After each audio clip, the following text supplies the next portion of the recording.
Amb una història centenària, el primer equip del Colomiers milita a la Pro D2, la segona divisió del rugbi francès, però el prestigi de l'entitat de l'Alta Garona es fonamenta sobretot en el treball amb la base.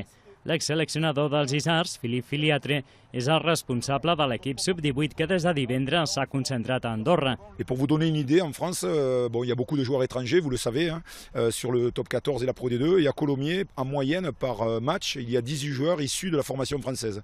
Et donc ça, c'est quand même quelque chose de très positif et on y tient. Et c'est pour ça qu'on s'occupe très très bien de ces jeunes. L'estada del Colomiers, com la de l'Estat Toulousain, patrocinada per Andorra Turisme, poden obrir la porta a l'arribada de més equips professionals de França. Hi ha equips molt reticents a la gespa artificial, però s'està obrint cada cop més.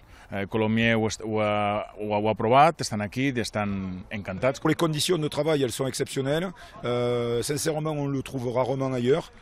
Et pour nous, avec notre volonté de faire en sorte que ces jeunes se comportent comme de jeunes professionnels, même s'ils ne le sont pas, mais on veut les habituer au niveau, la structure ici, l'accueil ici, correspond totalement à nos objectifs. Exjugadors com Cristian Pons o el 3/4 del BPC, Marc Abelló, es van formar a les files del Colomiers i la federació intentarà que d'altres ho puguin fer en un futur. Volem treballar intercanvis. Realment la diferència a nivell és molt important. No hi ha possibilitat de poder fer partits conjunts així, però potser poder enviar jugadors a formar-se o poder enviar mateixos entrenadors a formar-se allà. La federació espera que el Colomiers sub-18 repeteixi estada l'estiu vinent i que la bona acollida que han rebut aquests dies convenci també al primer equip.